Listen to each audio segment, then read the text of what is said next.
Hai guys. Berikut. Sudah tahukah kalian apa itu sintesis? Sintesis protein, disebut juga dengan biosintesis protein, adalah proses pembentukan partikel protein yang di dalamnya melibatkan sintesis RNA yang dipengaruhi oleh DNA. Dalam proses sintesis protein, molekul DNA adalah sumber asam nukleat untuk menjadi asam amino yang menyusun protein tetapi tidak terlibat secara langsung dalam prosesnya. Molekul DNA pada suatu sel ditranskripsi menjadi molekul RNA. Molekul RNA inilah yang ditranslasi menjadi asam amino sebagai penyusun protein. Dengan demikian, molekul RNA yang terlibat secara langsung dalam proses sintesis protein. Sintesis dan perubahan molekul memiliki dua tahapan, yaitu transkripsi dan translasi. Transkripsi melibatkan sintesis molekul RNA dari informasi genetik DNA. Enzim RNA polimerase membaca dan mereplikasi bagian-bagian DNA untuk menciptakan molekul RNA. Sedangkan translasi mengubah informasi genetik dari RNA menjadi protein. Ribosom berperan dalam merakit asam amino menjadi rantai polipeptida yang membentuk protein. RNA singkatan dari ribonucleic acid. RNA adalah molekul yang memainkan peran penting dalam berbagai proses biologis seperti sintesis protein. RNA terdiri dari rantai nukleotida, dan setiap nukleotida terdiri dari 3 komponen, yaitu basa nitrogen, gula ribosa, dan gugus fosfat. 4 jenis basa nitrogen pada RNA. Yang pertama, adenin adalah basa purin yang terdiri dari 2 cincin heterosiklik. Pasangan basa komplementer urasil U. Yang kedua, urasil U adalah basa pirimidin yang terdiri dari 1 cincin heterosiklik. Urasil menggantikan timin T yang ada pada DNA pasangan komplementer adenin A dalam RNA. Yang ketiga, guanin adalah basa purin yang terdiri dari 2 cincin heterosiklik. Pasangan basa komplementer sitosin C dalam RNA.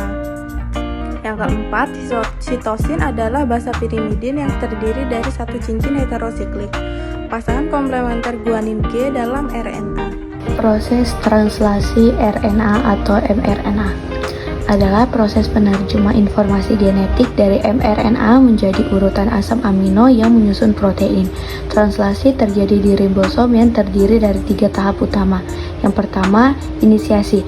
Tahap ini menandai dimulainya translasi subunit kecil ribosom mengikat mRNA pada kodon star EUG tRNA inisiator yang membawa asam amino metionin juga mengikat ribosom. Yang kedua, elongasi.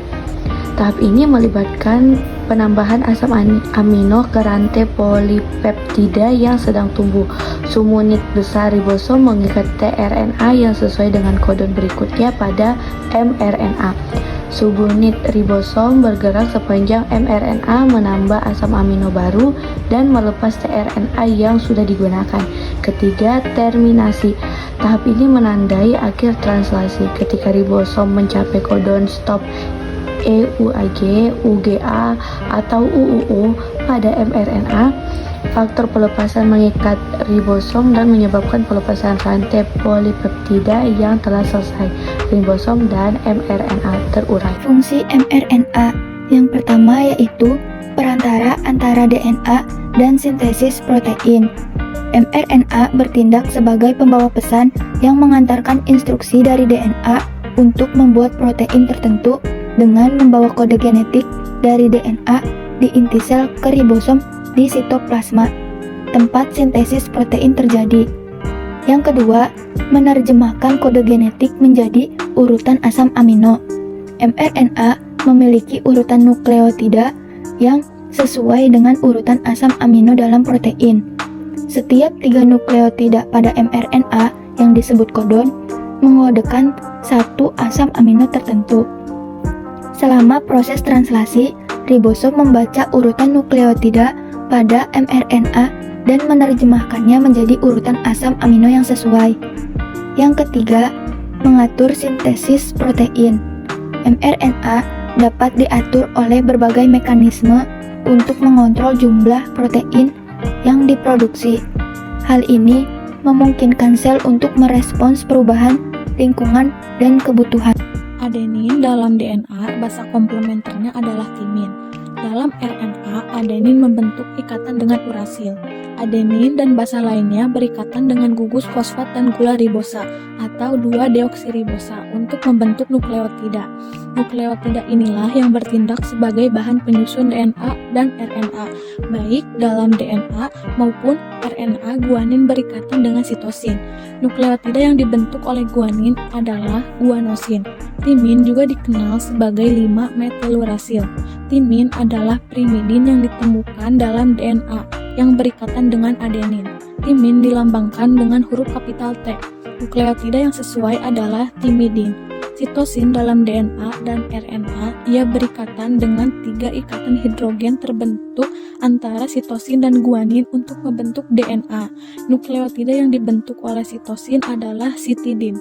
Urasil dapat dianggap sebagai timin yang terdemetilasi.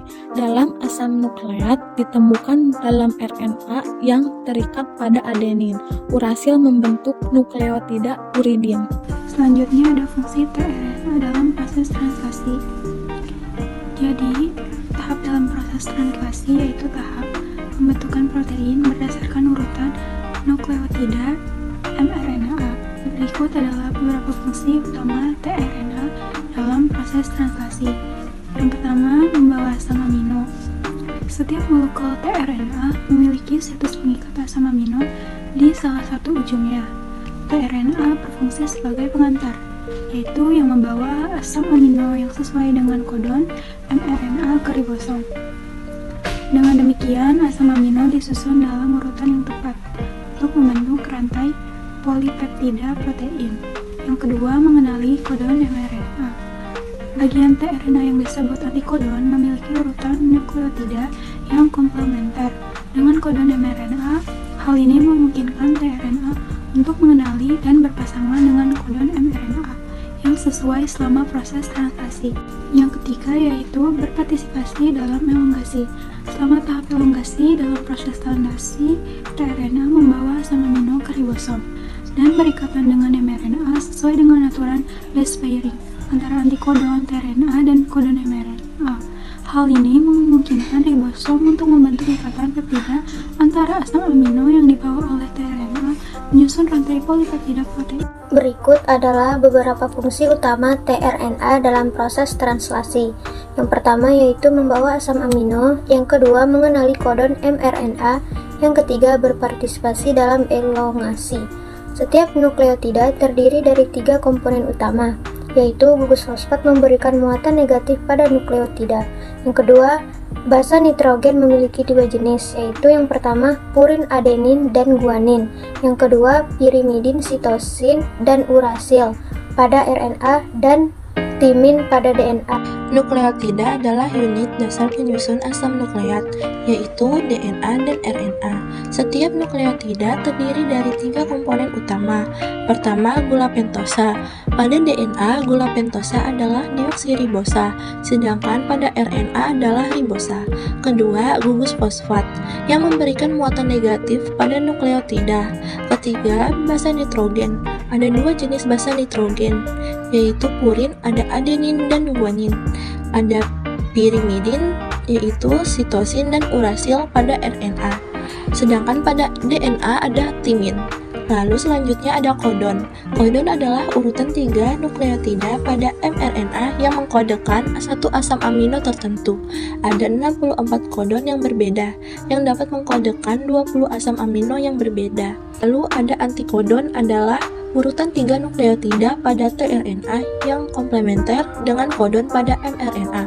Antikodon mengikat kodon pada mRNA selama translasi, proses penerjemahan informasi genetik dari mRNA menjadi protein. Hubungan antara nukleotida, kodon dan antikodon yaitu pertama, urutan nukleotida pada DNA menentukan urutan kodon pada mRNA. Kedua, antikodon pada tRNA komplementer dengan kodon pada mRNA. Selama translasi, antikodon pada tRNA mengikat kodon pada mRNA, membawa asam amino yang sesuai ke ribosom. Ketiga, asam amino yang dibawa oleh tRNA ditambahkan ke rantai polipeptida yang sedang tumbuh. Proses translasi terdiri dari 3 tahap utama yaitu inisiasi, elongasi, dan terminasi. Berikut adalah beberapa fungsi utama tRNA dalam proses translasi. 1. Membawa asam amino. 2. Mengenali kodon mRNA. Dan 3. Berpartisipasi dalam elongasi. Dalam bidang fisika, beberapa keuntungan dalam belajar sains ini adalah fisika dapat menjelaskan mengapa dunia bekerja seperti ini, dan dengan mempelajari fisika kita dapat menyingkap rahasia alam. Terima kasih Unti Angkri, bye-bye.